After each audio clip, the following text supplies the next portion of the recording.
Hello, everyone, and welcome to Educating Ethnic Studies Educators, or as we like to call it, EEE.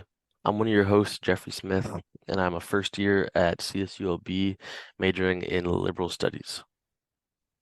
Hi everyone, my name is Alondra and I'm also one of your hosts. I also happen to be a first-time first year at Cal State Long Beach and I'm also majoring in liberal studies. Hello, my name's Samantha. I'm a first time first year liberal studies student at CSULB, and I also believe that ethnic studies is not only beneficial to students, but very necessary in today's world. Hello, my name is Annabelle. I'm also one of the hosts for EEE. I am a first year at CSULB, majoring in liberal studies to be an elementary educator. I also agree with my peers that ethnic studies is very crucial for students.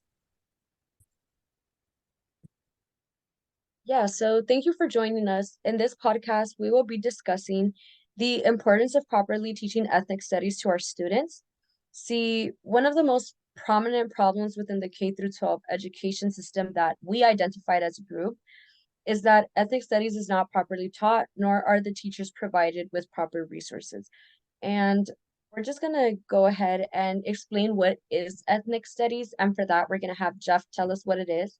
Because there's many definitions out there, but this is the definition that we all agree on. The what ethnic studies is the study of the culture, history, experience, and issues of different races and ethnic groups in America.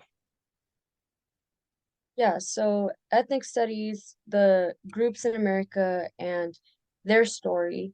And I think Sam said something very important earlier, which is that there are certain groups who their story is given, but we only talk about the past. Is that right, Sam? You said something along the lines of that? Yes, it's very important not to only talk about the past, but the present and what the future could possibly look like. Yeah, I think that's really important because sometimes if you're just focusing on the past can be very negative, and then all we have is like oppression and victimizing one culture instead of embracing that culture and showing that there's a lot and there's a bright future ahead of us. But I think for ethnic studies for this group, we assembled a very unique ethnic cultural background. I feel like we all have different cultural background, right? I feel like we should kind of share that out. I'm American and then I'm also like Central American. On my mom's behalf, I'm from El Salvador, and then from my dad's behalf, I'm from Honduras. Yeah, I am Jewish, um, which is in the minority in America. Very true. I'm Mexican American. I was born here, but both of my parents were born in Mexico. Well, I identify as Tongan American. Both of my parents were born and raised in Tonga. So, yeah. Yeah, so it's we're all really diverse, I think, this group that we have, which I think is really important for us to advocate about this topic in our curriculum K through 12. But I'm gonna ask you guys this question now, which is more personal before we get into stating some of the research that we found. Just to clarify on this first episode of our podcast, we really just want to introduce ourselves and the topic that we're going to be talking about for the rest of this podcast. And I want to start off with the first question, which is why ethnic studies? Why did each of us decide this is the topic that we want to talk about? So, who wants to take the lead? Anyone can just, start off by saying why you chose this topic. I can start. Um, I I chose this because in in my experience, I've always gone to very diverse schools, and seeing that what's being taught just it it doesn't represent most of the students there. It's Mhm. just I don't think that it's right. It shouldn't be that we're just learning about stuff from the perspective of a white man in Europe. We should learn about all sorts of cultures and experiences from all around the world. I agree with what Jeff said. It's very important in a more globalized world to not have such a sort of sheltered view of society. And it's important to be able to realize others' experiences so that we can better work together. And also to add on to what those two said, it's important because like what our professor said, Navarro, he said like whenever they open the world history book, they're only open to Europeans, those who discover, but they never talk about like they always like whenever they talk about like another culture, it's always something bad, like the war that they caused, like everything, but like they never talk about like their independence, their culture. They always talk about something bad. Yeah, I agree. I agree with all of you, really. I think ethnic studies is very important. Like, we need diversity. But like Anna said, we go into our textbooks, and this is kind of getting already into the root of the problem, which is that ethnic studies isn't taught properly because we don't have the right resources. And I think that's something we should worry about because we're future teachers, right? And so ethnic studies, to me, like the reason why I chose this topic, is because I think ethnic studies is important not only um, for students in our class, but I think that when they learn something about themselves, they carry it out into the real world, you know? Like they feel like, wow, I'm so proud of my culture. Like this was something that I didn't know before. Do you guys know what I'm saying? Yeah. Yes. Mhm. Okay. And So, I also like to add on to something. mhm. And like another thing about like the importance of learning ethnic studies is that whenever you learn about like whenever like we hear a culture, from my own experiences as a Polynesian, we're always like stereotyped. Like we're only known as like from Lilo and Stitch, Moana, and like grass skirts and coconut bras. But like we're never talked about like the voyagers of like and like all the achievements that we've done like for our islands.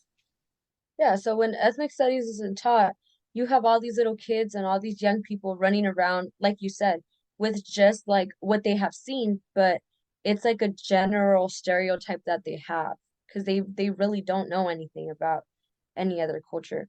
And I wanted to share this quote with you guys and kind of get your opinion on it. It's from Marcus Garvey, and he was a Jamaican activist who founded many different organizations for Black people in the Black movement. And it says, a people without the knowledge of their past history, origin, and culture is like a tree without roots. Do you guys agree with that? Do you disagree? Why or why not?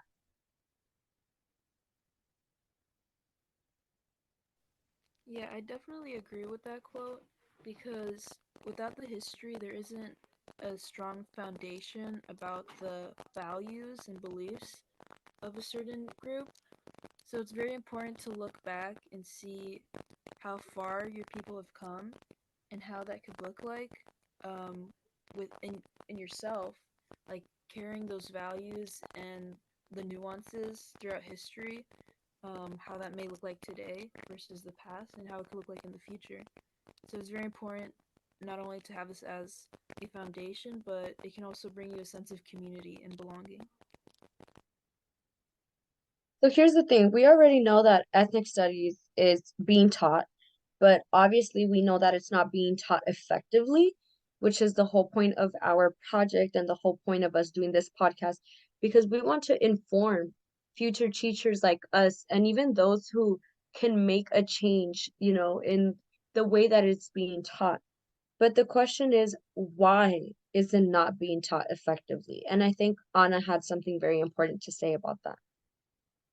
Yes, I believe like with the author from Engaging Students Through Ethnic Studies by Woody Exley, she explained that a lot of teachers, they like sugarcoating things. And the quote that I want to say is, it mentioned in the article, it said, even when we were taught a sugar-coated version of this history centered around a smooth transition from a violent, racist society to peaceful, equitable one that we're supposed to be living in. And it's really true because like it just like also not only like say that it was like people will like use that to like target like the ethnic groups like, oh, you did this to our land, and then like it not only like they're like they're just like saying negative things and like yeah. Yeah, I totally agree. It's I really like you read the quote, right? It's from an article. Yes. Yeah, It's that from quote, mhm. I think it's really important. We have these people who are scholars. They're not just anyone, but they're scholars who do constant research about this topic. And this person is saying something very strong. And I think it's like, cut it. I don't even know what I was gonna say. This meeting is being recorded. Yeah, I think that quote is very important in demonstrating how damaging it is to not have literature that accurately reflects the experiences of the students that are meant to read it, because it could be telling you that, racism is something of the past, while the students who are reading it would really disagree with that, so they won't feel represented in their curriculum. They won't feel included, and it'll easily lead them to being disengaged with the content and not wanting to further learn in a school setting. Yeah, definitely, I agree. And I think something else, one of the main reasons that we identified along with that for why ethnic studies is not taught effectively, of course, it's like we were just saying, the resources, they're not up to date. They're not reflecting the students at all. The students aren't mirrored in their education, so they're like, why are you giving me this to read? Like, I'm not gonna read it. I don't care about it. It doesn't say anything important, doesn't say anything beneficial to me. And I think now more than ever, young learners want to feel connected with their education and they want to feel hooked so that they can actually feel like there's a point to their education because they're not just learning math and this and that, but they're learning about themselves. And there was this one quote that I really, really liked, um, because one of the problems is that teachers aren't prepared in order to teach ethnic studies. And one of the very first articles that we read says that some teachers were only required to have a social studies, um, yeah, a social studies type of credential, right? So as in elementary, we all took social studies, right? Or did you guys not take social studies? I Yeah. I definitely did. Yes, Right. I think all of everybody in elementary learned it, but I think they learned like everybody have like different learning styles and like learn like what they learned, like what the teachers taught them. Well, from what I remember, to me, social studies was just like a history class, because like history, because I remember we had like a certain time of the day to learn social studies, and what I learned that I remember was like in first grade was like Rosa Parks, JFK, Martin Luther King, the civil rights movement, stuff like that. So like, what did you guys learn in your class? Because to me, it was like history, just history. I pretty much only learned about the gold rush and the missions in California. Okay. Um, I think I learned, if I remember, a little bit about MLK, but that's about it. Mm. What about the rest of you? For me, I remember like in kindergarten, they're mostly talking about Christopher Columbus. But as I got older, I think around the fifth grade, that's like we learned like the brutal, like slavery and stuff. That's from what I remembered. Hmm. I was really lucky to have a third grade teacher who gave us like a wide range of perspectives in social studies. We would learn about the experience of Chinese Americans to Indigenous Americans to Salvadorians, even more recent accounts of Americans with disabilities. So I was really lucky to have a classroom experience like that. That's really amazing because I feel like a lot of teachers they kind of just stick to like the curriculum, very like cookie cutter type thing. But that's really cool, I think. And I wanted to share this quote. This is from the article Toward an Ethnic Studies Pedagogy, Implications for K through 12 Schools from the Research, the Urban Review. And it was written by Alison Santiago Cubales and Kristen Sleater, which are both professors at colleges or universities. Um, and it says on page 108, in many school districts, teachers are required to have either a social studies or English credential to teach an ethnic studies course. In California, in addition to completing coursework, student teaching, and the statewide performance assessment to obtain this credential, candidates must complete the California Subject Examination for Teachers, also known as the CSET. For social studies, this examination tests for proficiency in 5 domains of state standards: world history, U.S. history, California history, economics, geography. Ethnic studies is not one of those domains. So we have these teachers who literally have a credential, involving anything around world history, US history, California history, economics, geography, but they're not focused on ethnic studies. So I don't think it's possible for that teacher to effectively teach ethnic studies because they weren't prepared for it, you know? Yes, yes, I agree with you with that. Okay, so we're kind of getting towards the end of our podcast, well, our first episode. So I just want to like end with one last question. So we we're gonna give you guys like a little bit of preview because the next episode is being hosted by Sam, and we're gonna be talking about the positive effects of a good ethnic studies education versus an ethnic studies education that is not properly executed. But my last question is, do you guys think that you will always be as passionate about ethnic studies when we are teachers as you are now? I think I'll be even more passionate about it because I'll see like like firsthand exactly who is being affected by the lack of ethnic studies being taught.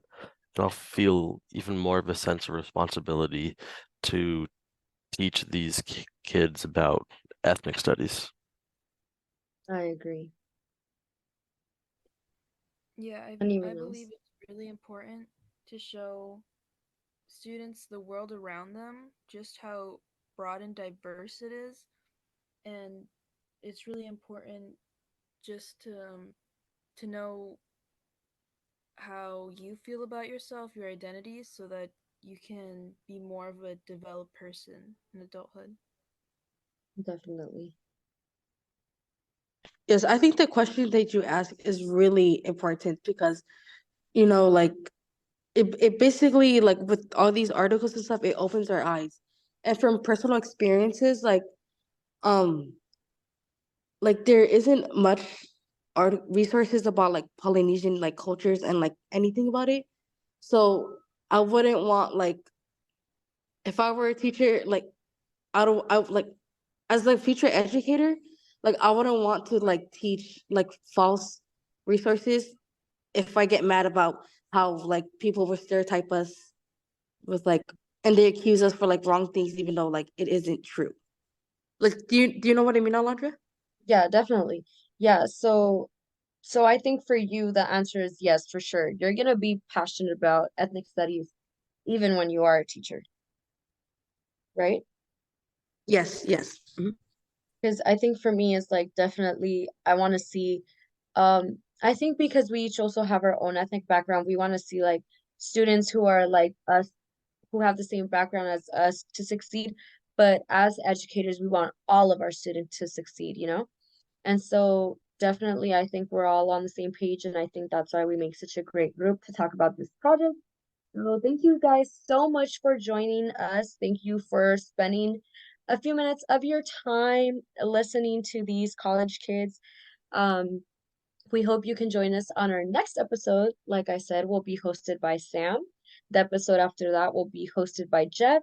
The episode after that will be hosted by Anna. And we just hope that you can continue learning along with us and going through this journey with us.